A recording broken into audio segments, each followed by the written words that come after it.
নমস্কার, গল্প নির্ঝরে আপনাদের স্বাগত। আজ আমরা শুনব শীর্ষেন্দু মুখোপাধ্যায়ের এক অদ্ভুত গল্প, টেলিফোনে। এক রহস্যময় ফোন কল, অজানা ভয় আর ধীরে ধীরে উন্মোচিত হতে থাকা এক অদ্ভুত সত্য। চলুন শুনে দেখি এই ফোন কলের শেষ কোথায়। শুরু করছি শীর্ষেন্দু মুখোপাধ্যায়ের লেখা টেলিফোনে।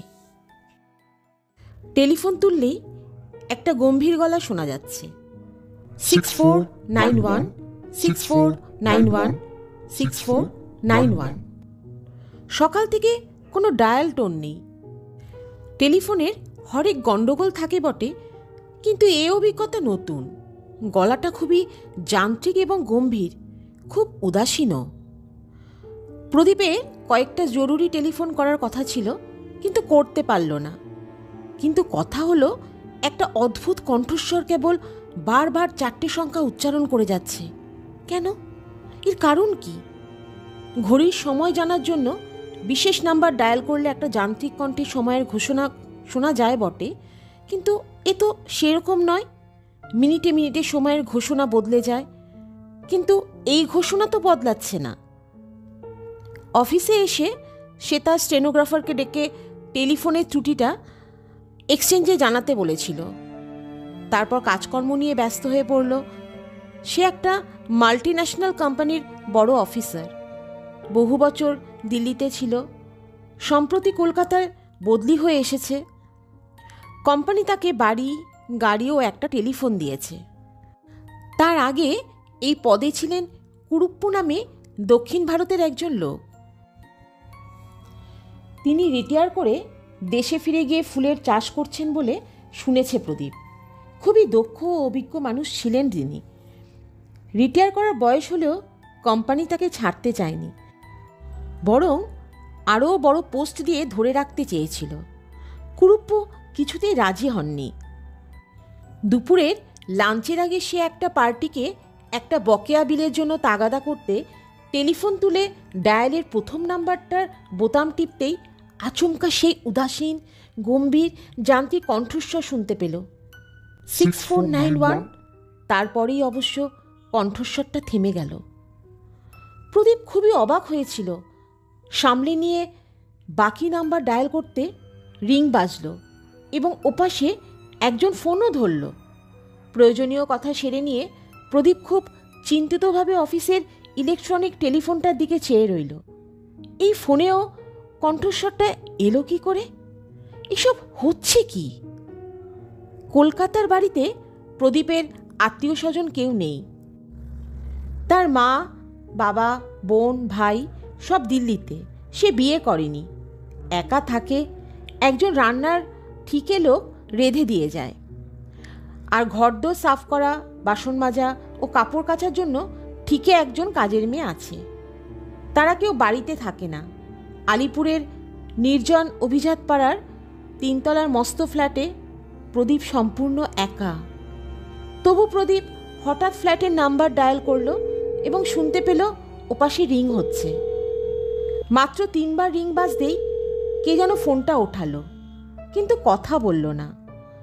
প্রদীপ বলল, হ্যালো হ্যালো। কেউ জবাব দিল না। কিছুক্ষণ পর ফোনটা কেউ আস্তে নামিয়ে রাখল।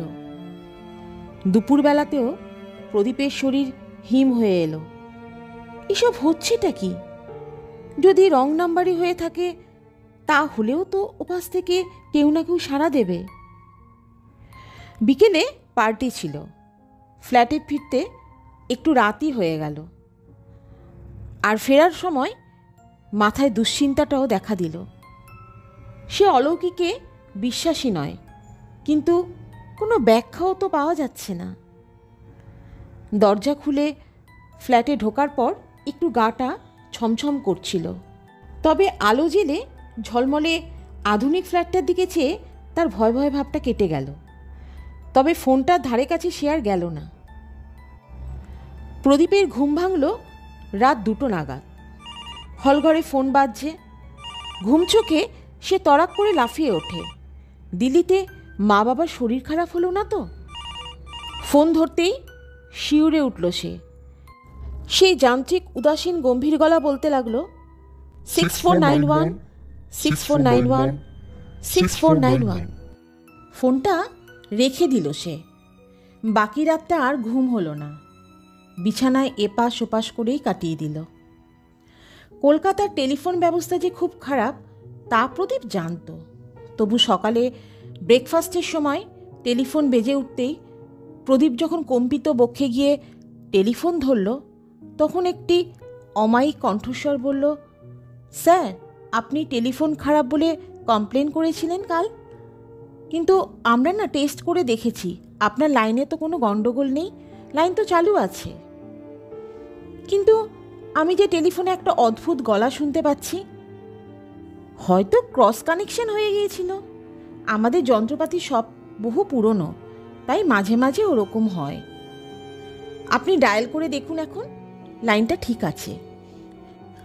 বাস্তবিকই লোকটা কানেকশন কেটে দেওয়ার পর ডায়াল টোন চলে এলো এবং অফিসের নাম্বার ডায়াল করতেই লাইনও পেয়ে গেল প্রদীপ। ফোন স্বাভাবিক হলো বটে, কিন্তু প্রদীপের মাথা থেকে 6491 গেল না। কাজকর্মের ব্যস্ততার ফাঁকে ফাঁকে নাম্বারটা মনে পড়তে লাগলো। এক আধবার প্যাডে নাম্বারটা লিখেও ফেলল। বিকেলের দিকে কয়েকটা চিঠি সই করতে গিয়ে হঠাৎ চিঠির ওপরে টাইপ করা তারিখটা দেখে সে একটু সচকিত হলো। 2491, অর্থাৎ 91 সালের 2রা এপ্রিল। 6491 মানে কি এপ্রিলের 6 তারিখ? কথাটা টিকটিক করতে লাগলো মাথার মধ্যে। অফিস থেকে বেরিয়ে এসে গেল একটা ক্লাবে টেনিস খেলতে, তারপর একটা হোটেলে রাতে খাবার খেয়ে ফ্ল্যাটে ফিরে এলো। টেনিস খেলার ফলে ক্লান্ত শরীরে খুব ঘুম পাচ্ছিল। শোয়ার আগে সে সভয়ে টেলিফোনটার দিকে চেয়ে রইল। দিল্লিতে ফোন করে মা বাবার একটা খবর নেওয়া দরকার। ফোন করাটা উচিত হবে কি? যদি আবার না, ফোন তুলে ডায়াল টোনই পাওয়া গেল। দিল্লির লাইনও পাওয়া গেল একেবারেই। মা, বাবা, ভাই ও বোনের সঙ্গে বেশ কিছুক্ষণ কথা বলে মনটা হালকা লাগলো। আজ শুয়েই ঘুমিয়ে পড়ল। 3-4 দিনই আর কোনো অস্বাভাবিক ঘটনা ঘটল না। টেলিফোন স্বাভাবিক, দুশ্চিন্তা বা উদ্বেগটাও আস্তে আস্তে সরে যেতে লাগলো মন থেকে। কিন্তু রবিবার সকালে গলফ খেলতে যাওয়ার জন্য তৈরি হচ্ছিল প্রদীপ। হঠাৎ টেলিফোনটা বেজে উঠল। প্রদীপ অন্যমনস্কভাবে টেলিফোন তুলতেই সেই অবিস্মরণীয় যান্ত্রিক কণ্ঠস্বর শোনা গেল, this is the day, this is the day, this is the day. সকালের আলোর মধ্যেও ভয়ে হঠাৎ হিম হয়ে গেল প্রদীপ। চিৎকার করে বলল, what is the meaning of it? অবিচলিত কণ্ঠস্বর একইভাবে বলে যেতে লাগলো, this is the day, this is the day. Pradeep চিৎকার করে ধমকালো, 2-একটা নির্দোষ গালাগালও দিল, কাকতি মিনতি করল, কিন্তু কণ্ঠস্বরের অধিকারী ওই একই বাক্য উচ্চারণ করে গেল। এপ্রিলের কলকাতায় এমনিতেই গরম। ফোনে চেঁচামেচির পর আরও ঘেমে উঠল সে। ফোনটা রেখে কিছুক্ষণ ঝিম মেরে বসে রইল। এর মানে কি? হঠাৎ খেয়াল হলো, আজ এপ্রিলের 6 তারিখ। 6491, আজকের দিনটা সম্পর্কে কেউ তাকে কিছু বলার চেষ্টা করছে কি, বা কিছু বলতে চাইছে কি? কি বিশেষত্ব এই দিনটার? আজ তো চমৎকার একটা দিন, আর সারাদিন দারুণ প্রোগ্রাম। তাদের অফিসের সবচেয়ে বড় ক্লায়েন্ট মান্টু সিং সরখেরিয়ার আমন্ত্রণে তারা আজ যাচ্ছে কলকাতার বাইরে দিল্লি হাইওয়ের কাছে সরখেরিয়ার বিশাল বাগান বাড়িতে। সকালে সেখানে গলফ আর টেনিসের আয়োজন, দুপুরে বিশাল লাঞ্চ, সন্ধেবেলায় হাই টি, তারপরও গান বাজনা হবে। একেবারে ডিনার সেরে ফেরার কথা। এমন চমৎকার মজায় ভরা দিনটা নিয়ে চিন্তা করার কি আছে? ফুরফুরে হাওয়ায় হাওড়া ব্রিজ পেরিয়ে দিল্লি রোড হয়ে সরখেরিয়ার বাগানবাড়িতে পৌঁছনোর সময় দুশ্চিন্তাটা কখন উবে গেল।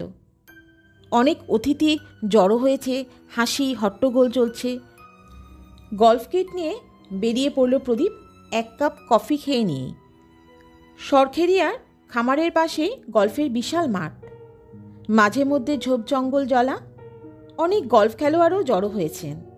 খেলতে খেলতে সব দুশ্চিন্তা সরে গেল মাথা থেকে। বলটা একটা ঝোপ জঙ্গলের মধ্যে গিয়ে পড়েছিল। প্রদীপ বল খুঁজতে সেখানে ঢুকল।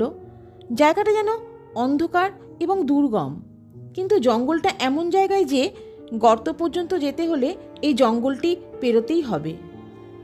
সেই জঙ্গলে নিচু হয়ে বলটা খুঁজবার সময় আচমকাই একটা দুরাগত কণ্ঠ যান্ত্রিকভাবে হঠাৎ বলে উঠল, দিস ইজ দ্য ডে। একটা ক্লিক করে শব্দ হলো কোথাও। সন্দেহজনক কিছু নয়, কিন্তু হঠাৎ প্রদীপের ষষ্ঠ ইন্দ্রিয়ই যেন কিছু জানান দিল। সে বিদ্যুৎ গতিতে মাটিতে উপুড় হয়ে শুয়ে পড়ল। আর সঙ্গে সঙ্গেই বজ্রপাতের মতো একটা বন্দুকের শব্দ হলো। গাছের গোটা কয়েক ডাল প্রচণ্ড শক্তিশালী বুলেটের ঘায়ে ভেঙে পড়ল। তারপরই একজোড়া পায়ের দ্রুত পালানোর শব্দ। প্রদীপ যখন উঠে বসল তখন খানিকটা হতভম্ব হয়ে চারদিক দেখল সে। কেউ তাকে মারার চেষ্টা করেছিল, কিন্তু খুবই সামান্যর জন্য সে বেঁচে গেছে। প্রদীপ উঠে গায়ে ধুলো টুলো ঝেড়ে চারদিকটা দেখল সে। কে তাকে মারতে চায় আর কেনই বা? বন্দুকের শব্দ শুনে কেউ ছুটে আসেনি, তার কারণ আশেপাশে অনেকেই শিকারে বেরিয়েছে। বন্দুকের শব্দ হচ্ছেও আশেপাশে। সারাদিনটা খুব অন্যমনস্কভাবে কেটে গেল প্রদীপের। ঘটনার কথা সে কারো কাছে প্রকাশ করল না। রাতে বাড়ি ফিরে এসে সে টেলিফোনটার দিকে চেয়ে রইল কিছুক্ষণ। টেলিফোনে এই দিনটার পূর্বাভাস দেওয়া হচ্ছিল তাকে, কিন্তু কেন? কে দিচ্ছিল? রাত 10:30 নাগাদ টেলিফোন বেজে উঠল। সব ভয়ে টেলিফোন ধরল প্রদীপ। হ্যালো। উপাস থেকে একটা ভরাট গলা তার নম্বরটা উচ্চারণ করে ইংরেজিতে জিজ্ঞেস করল, এই নম্বর তো? হ্যাঁ, কিন্তু আপনি কে? আমি কুরুপ্পু। আপনি কে? আমি প্রদীপ রায়। ও হ্যাঁ, আমি আপনার নাম জানি। দিল্লিতে ছিলেন? শুনুন, জরুরি একটা কথা আছে। সরখেরিয়ার 1,24,00,000 টাকার একটা বিল আছে। আপনি কি সেটা পাশ করিয়ে দিয়েছেন? না, আসলে বিলটা একটু ইরেগুলার। ক্লারিফাই করার জন্য ডিপার্টমেন্টকে বলেছি। খুব ভালো। ওই বিলটা একদম জালি, কিন্তু বিলটা আটকালে আপনার বিপদ হতে পারে। সরখেরিয়া বিপজ্জনক লোক। বোধহয় আপনি ঠিকই বলেছেন। আজ কেউ আমাকে খুন করার চেষ্টা করেছিল। হ্যাঁ, এরকম ঘটনা আরও ঘটতে পারে, কিন্তু ভয় পাবেন না। টেলিফোনটার দিকে মনোযোগী হয়ে থাকবেন। এইবার প্রদীপ চমকে উঠে বলল, হ্যাঁ, টেলিফোনেও একটা অদ্ভুত কাণ্ড হচ্ছে। কুরুপ্পু স্নিগ্ধ গলায় বললেন, জানি মিস্টার রায়। ভূত মাত্রই কিন্তু খারাপ নয়। অন্তত ওই ফ্ল্যাটটায় যে থাকে সে খুবই বন্ধুভূত। তাকে অবহেলা বা উপেক্ষা করবেন না, ভয়ও পাবেন না। তাহলেই নিরাপদে থাকতে পারবেন। বিপদের আগেই সে সাবধান করে দেবে। আমাকেও দিত। তার পরামর্শেই আমি রিটায়ার করে ফুলের চাষে মন দিয়েছি। আচ্ছা, গুড নাইট। প্রদীপ হাতে স্তব্ধ টেলিফোনটার দিকে হাঁ করে চেয়ে রইল। শুনলেন শীর্ষেন্দু মুখোপাধ্যায়ের লেখা গল্প টেলিফোনে। গল্প নির্ঝরের সঙ্গে থাকার জন্য আপনাদের সবাইকে ধন্যবাদ। আবার ফিরে আসব এরকম আরও নতুন গল্প নিয়ে।